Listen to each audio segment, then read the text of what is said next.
And welcome back. We're going to talk Manchester United next, because while they did take all 3 points against Nottingham Forest, that is their worst ever start to any Premier League game. They conceded 2 goals in the opening 4 minutes. And it's not just that it's a one-off. It feels like it hints at deeper issues at Manchester United, or highlighted deeper issues. I'd say, you know, especially with the sitting, I'd say to Man United fans, continue.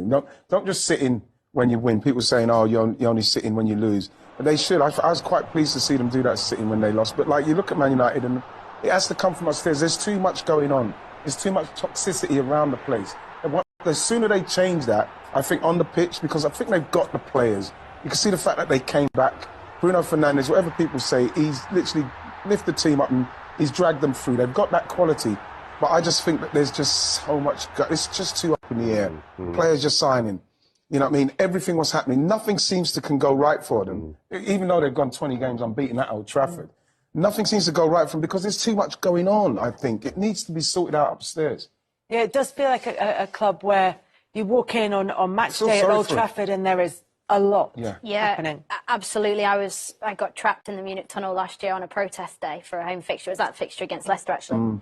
And, yeah, it is a place which is rumbling, and it sometimes is a little bit painful inside the stadium because you can feel it, even when they win. Like, yeah, OK, they got 3 points yesterday, but, you know, against a team like Nottingham Forest, if Man United talk about the team they want to be, this big club, you know, that dominates the Premier League, then no disrespect to Nottingham Forest, but you need to be beating them comfortably at home, and they're not doing that. They're 2-0 down, and on another day, if it's not a penalty, you know, they're not getting back in the game. They're maybe coming away with a point at best. So I think that it does highlight deeper rooted issues. Exactly. And so many of those goals you could dissect and say that's not good enough. And those are things which you ask any of the old, you know, Manchester United players of old, they would not do that. The mistakes are basic footballing mistakes, and they just haven't been addressed for the last 4, 5, 6 years. And I think this is the issue, which is why we're not pointing at this game and saying, yes, they should be comfortably beating Nottingham Forest, and yes, they shouldn't be making individual errors. But it doesn't feel like a one-off. It feels like this is a longer-term problem, as he was saying. Yeah, absolutely. And the thing is, the build-up to this week's been dominated by former players saying, look, pull your finger out. You know, you need to wake up. You are sleepwalking towards a problem. And then suddenly they go 2-0 down in the first 5 minutes. Initially, I did think to myself, is this a group of players not playing for the manager? But I think overall, United are affected by a couple of things. One is the takeover. Is it happening? Is it not? It's affecting their transfer strategy. I would not have given the captaincy to Bruno Fernandes. I think Varane is the winning most player in that team. He should have had the captaincy. I think Fernandes is a fantastic player, but focus on playing, because there are too many moments when the going gets tough where you are in danger of losing Fernandes. He's a very emotional player, and he gets involved in incidents with the referee and with other players that he shouldn't get involved in. And then, of course, you got those basic mistakes in as well. That's 3, not 2, but sorry. I just think there are far too many problems. That's a fascinating point about the captaincy, because I look at that squad and I'm like, I don't know who the captain should be, because I agree on a certain level with Bruno Fernandes. I think he's a quality player, and the stats back that up. He makes things happen. He scores, he assists. But Liverpool away last season, 7-0. He threw the towel in. And as a Manchester United captain, can't be doing that. And that carries on through. That's you. That's who you are. And I think that moving forward, I mean, there was so much noise around Harry Maguire. And you know, I feel for Harry Maguire. I don't think he's had the professional support he is owed for being, you know, diligent in this whole difficult process for himself. But I think that looking at that squad, I'm like, I get what you're saying about Varane, but I don't even think Varane looks to me like a captain. In terms of the way he plays, I think all the players are not scared, but there's too much noise around the club for anybody to take it by the scruff of the neck and move it forward in the right direction. It's a tough time there. What I would say with Bruno Fernandes and the captaincy is that he is somebody that with the passion and the way he drives the team, you just feel like if they could get rid of everything that's going on around that place and get everything sorted, the recruitment, the management side, all that stuff, he just needs players around him, for me. Whether he's the captain or he's not a captain, he needs players around, because we can see some great captains. Did they? That, you know, Tony Adams was a fantastic captain. Yeah, you've had a number of other captains for England and for Arsenal. Do they need other things, or are they players who lead with the armband or without the armband? Well, the thing is, Tony was obviously a captain. He led by example with what he done on the pitch, the way he carried himself. Obviously, that's the captain that we all know, the upstanding guy, the one that doesn't do things like what you mentioned, what Liverpool. I could never dream of him doing that, someone like Roy Keane. I could never dream of them players doing that.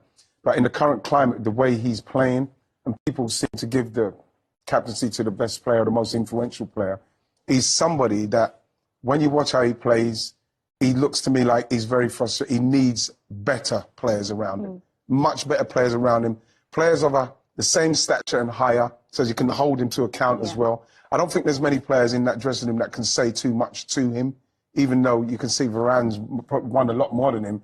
But I just feel that he's somebody that's got it because he's the biggest personality in there. He's not afraid to speak. He comes out and speaks all the time after games. And I just feel that his performances as well is what's got him that. Yeah, I agree. He does those things. I think he had better players. He might be a different player. But how do you think his body language? Because he shows negative body language when somebody's not on the same page as him. If he plays a through ball and no one's on the end of it, if no one gives him the ball, his body language is negative. And I don't think you can have that as a captain. That's not me not saying he's a good player. He's a good player. But those are the things. But how does that then affect you? Well, if my body language is bad, me. it affects that will you. affect me. And then it affects that would have affected me. Yeah. Would you have ended up having a row on the pitch? Probably would have had a row. But the captains Definitely on the training ground. Captains that I had would not put would in never that, put you in position. that situation. Look, there's a lot to be fixed at Manchester United, as you said.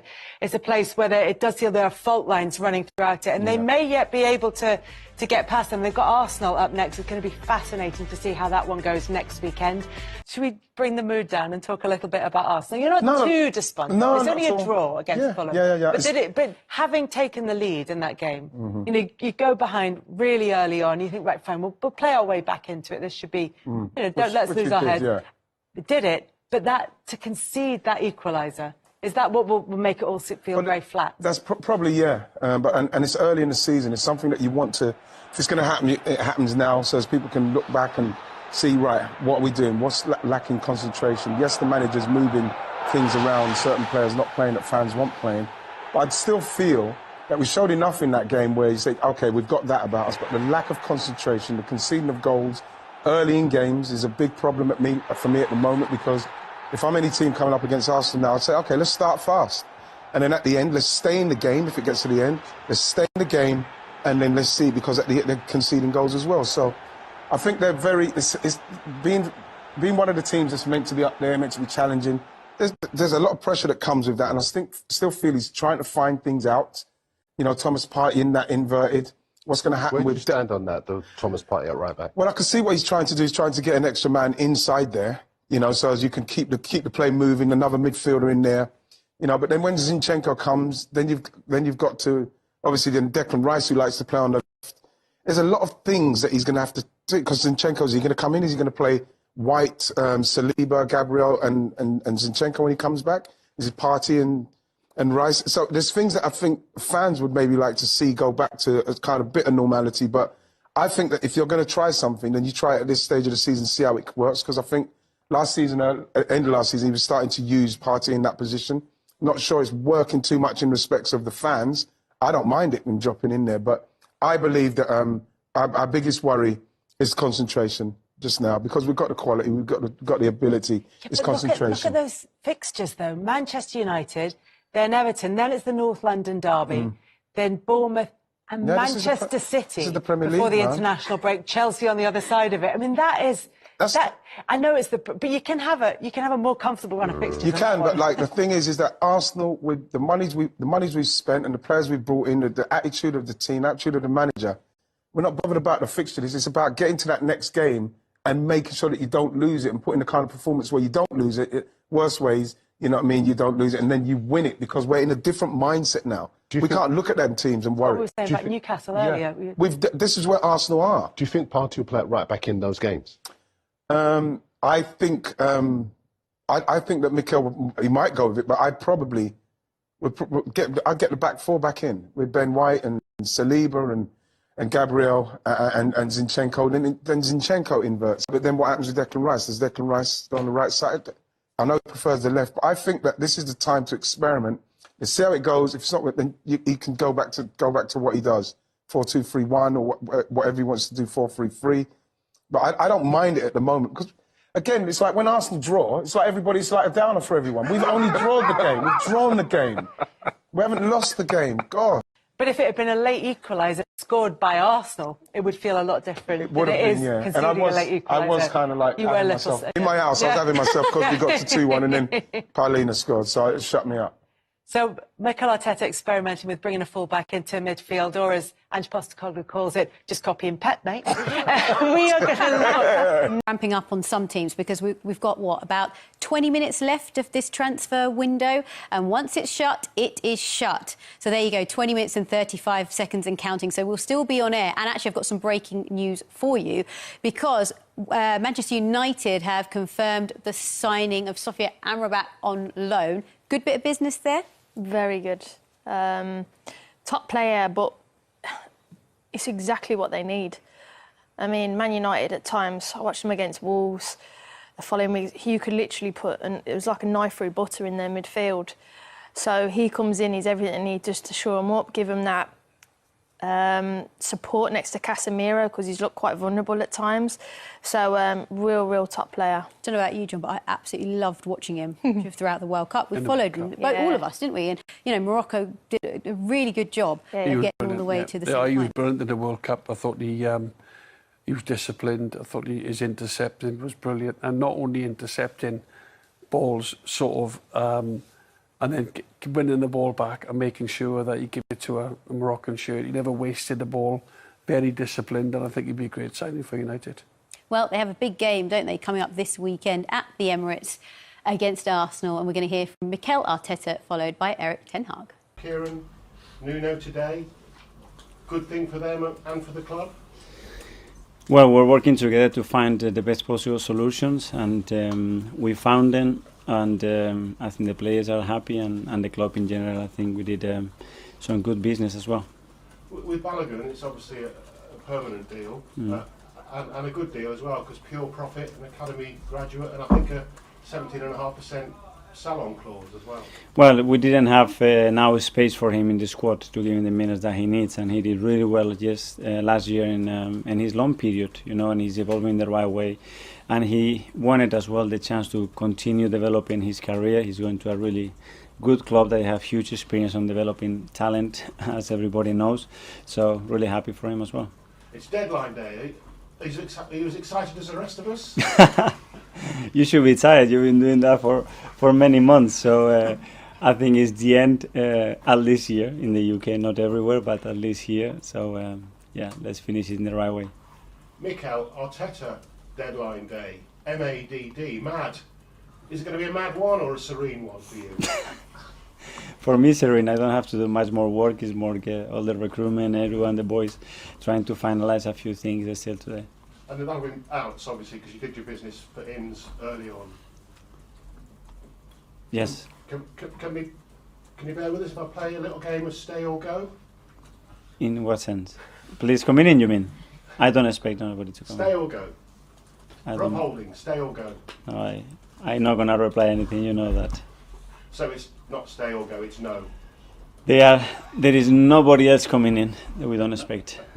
That's what I can say. On stay or go, obviously not staying with you in this international break, but going on England duty, Eddie, you pleased for him? So pleased. If someone deserves in this squad, that's him as well. An academy player that had some moments, you know, when his pathway wasn't very clear and he had to fight it through, and I just love his mentality, his work rate, how much he loves this game, and how hard he's fought, you know, to be recognized at that level in this country. To play there, you have to be phenomenal at something, and I'm so happy for him. Do you take personal pride in the part you've played? I think everybody that's been involved in his development obviously feels extremely proud to be part of that journey with him, you know, and so everybody that was here at the academy with him, everybody that has been in that journey, his family for sure, they're extremely proud of him, so really nice moment for him. Manchester United, always a big game. How important is it that you put down a marker this early in the season with a victory? Well, that's what we want. Obviously, we know the history between the two clubs and the games that we had in the past as well. Last year it was a really good example. So it's going to be an extremely competitive match, really a big battle on Sunday. And obviously we want to to come away from that with 3 points. Alex from the Premier League.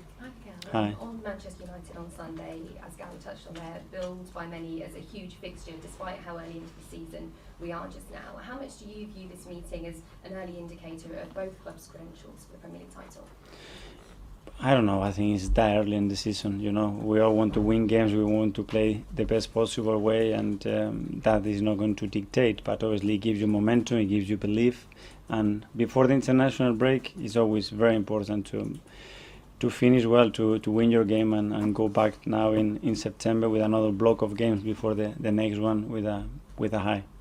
Both league fixtures last season between you and United were pretty gripping. I think 9 goals scored between you. What is it about this encounter that makes it such a high-scoring fixture?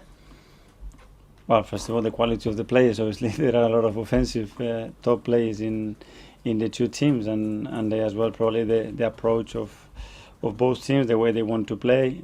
There were some errors as well there involved, which hopefully we can eradicate as well. But normally it's very entertaining match.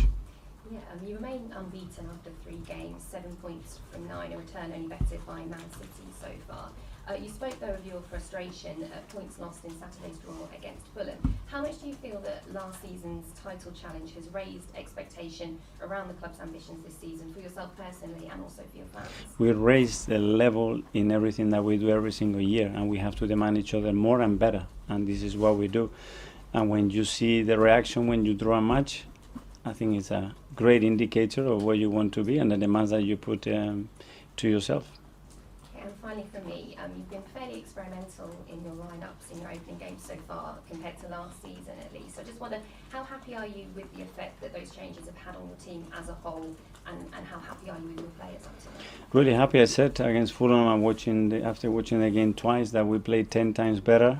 I don't know if it was 6 or 10, but we definitely play 6 or 10 times much better. But this is about results. And one thing is to play really well, and the other one to compete really well. And what we didn't do is when we had to compete in certain moments the best possible way, do that. But play 10 times better. I reaffirm you again. Mikel, just on that, what is it that this formation that you played last week and this defence that you like so much that makes you play 10 times better? What formation is it? Well, you're the 4 at the back, Partey at right back, and then you've got Benwa, Gabriel, and then Kirill at left back. What did you like so much about that? I think we discussed formations in a different way. In the other day, there were 36 different formations in the match. Against Manchester City, 43. So I don't know what formation we talk about. For me, it's something very different. Maybe for the eyes that you look. No, but I think a lot of people look at the teams you picked and would say that the back 4 you picked last season was so successful. The personnel is different, yeah. Yeah. So is there a chance that you could revert back to that for the Man United game on Sunday? Well, I played different against Manchester City, and there were 43 different structures in different phases. Every morning I come from my house to Colney. Sometimes I leave at 6. I need to go in the windscreen because it's icy, and at 6 o'clock normally I go Finchley Road and then A41 because it's faster. Now Finchley Road is 20 miles an hour, so sometimes I take a back door, but then I go on M25. But depending if it's a school ride, and that time I take one exit. If it's after 7 o'clock, I take a different exit, and then I go. And one day I have a flat tire. What do? I have to replace it. Maybe I take a different road because the garage is there. So every game is a different story, guys. Different story. Okay, will Rasmus Højlund be available to make his debut?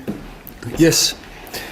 So we had a good training week, and so tomorrow we have a final training. But he's doing well. He's responding well. So he will be available for Sunday game. We've seen Altay Binder arrive.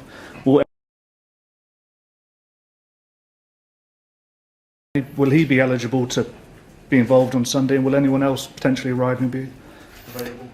He will be in the squad as well, yeah. Altay, so happy. Now we have the keeper group. Again, is fully there. We covered every position, so I think we have a very good keeper group with the arrival of Altay.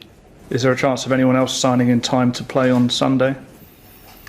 What do you mean? Is there obviously United are looking at some other options. Is there a chance any of them will be signed in time to play on Sunday? On Sunday? Potentially, yes.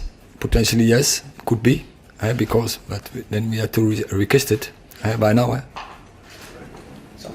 Does that mean Reguilon? Is he here? He is here. He trained. So he will be available for Sunday as well. Yes. Right. Okay. Just in terms of we're told about Amrabat and the midfield option that's moving close. Will that give you the squad that you know want? That? Well, I mean, people in Florence seem to think that's true. Oh yeah, but there's so many rumours. But it's nice, It's. But would is that if you got that position sorted, would that give you the squad that you want? I think yes, we have done good business. We constructed a strong squad, and we are ready to go into the fight. And does that also mean that we've spoken a lot about Harry, Scott McTominay's been mentioned a lot. Does that mean they are here, they are part of the squad, they have an important role to play? Yes, if you see the shadow, and it's tough, it's really condensed. When you see last season, World Cup, crazy season, the season takes longer. 2 weeks, we played the FA Cup final 1 week longer. We had a short break where we really condensed pre-season again. So we need numbers, but also need not only numbers. You need also the numbers have to be quality. And I think with this squad we have the depth and we have quality players in, and we can be variable in variety systems, and we are happy with it. And what I said, we are ready to go into the fight. Hey, Altay Bayındır, what do you like about him? He'll be the first Turkish player to play for Manchester United as well, so a big moment for Turkish football fans as well. Yeah, we followed him, we scouted him very intense, and we think he has the skills that he fit in Man United, fit in English football, that he has the skills. So we are really glad that we signed him.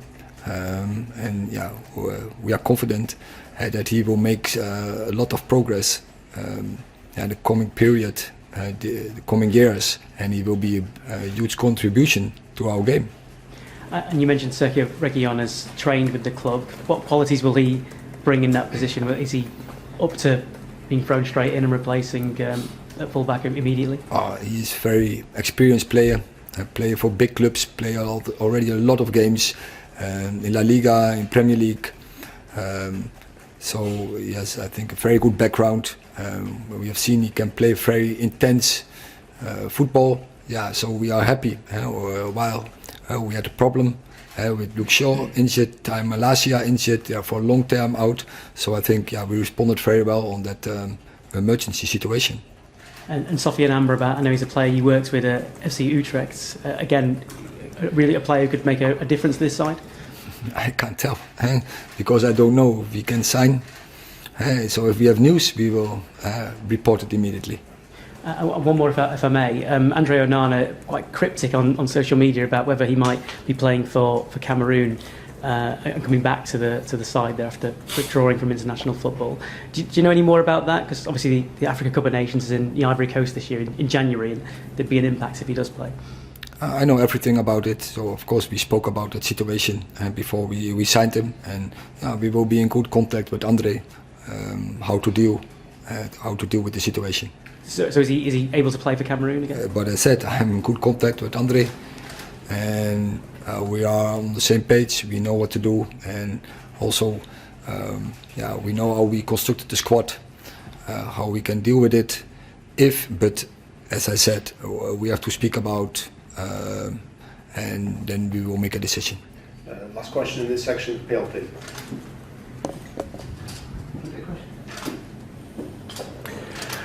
Hi Erik. Historically, games between Arsenal and Manchester United have been big games. What are you expecting from Mikel Arteta's side, and what have you made of what they've done to their squad this season?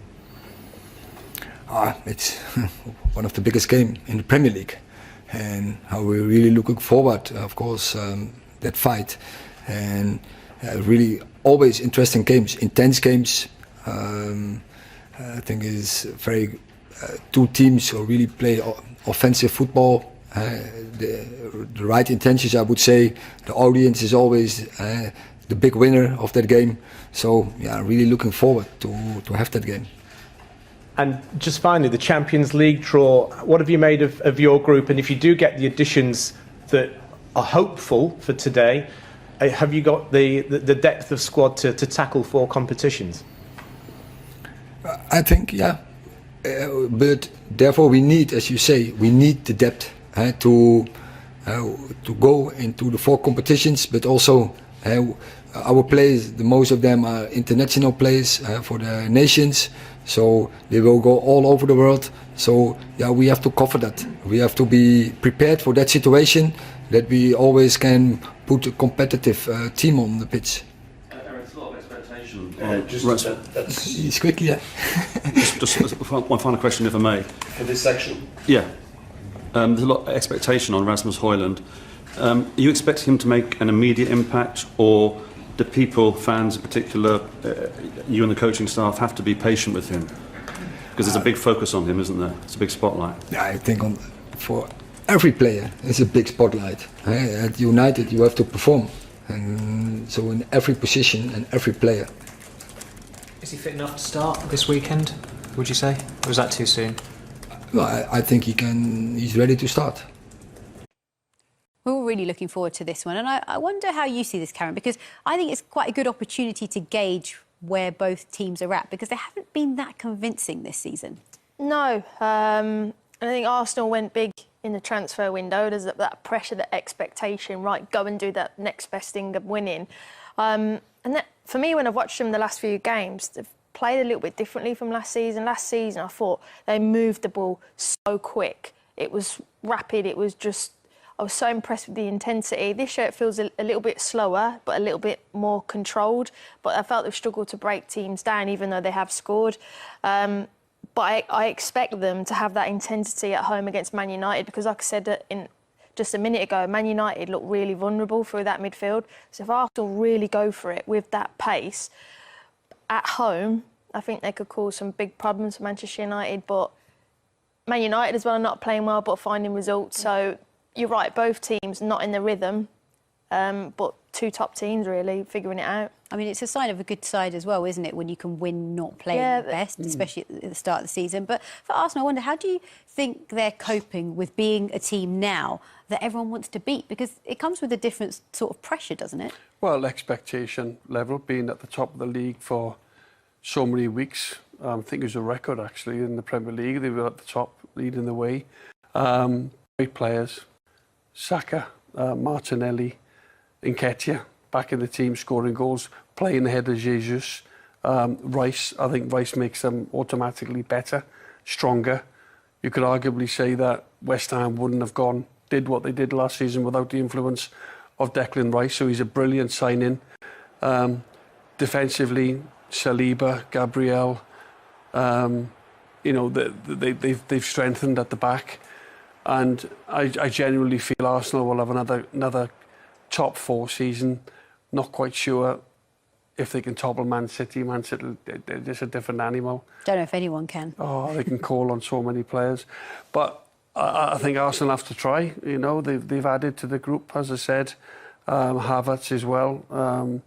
So, and I'm like Karen, I think Man United came back from 2-0 down last week to win 3-2, showed great character, spirit in the team, but they can't afford to start like that against Arsenal at the weekend.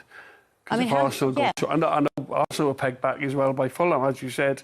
Neither team are really flying at the minute, but I don't think United can afford to go to the Emirates and concede 2 early goals. I think they'll get beat if that happens. Yeah, how do you see it in terms of Man United's perspective? Do you see it as really poor for going behind so early on, 2-0, or do you see it as, well, actually they showed great character to come back? Which way do you look at it?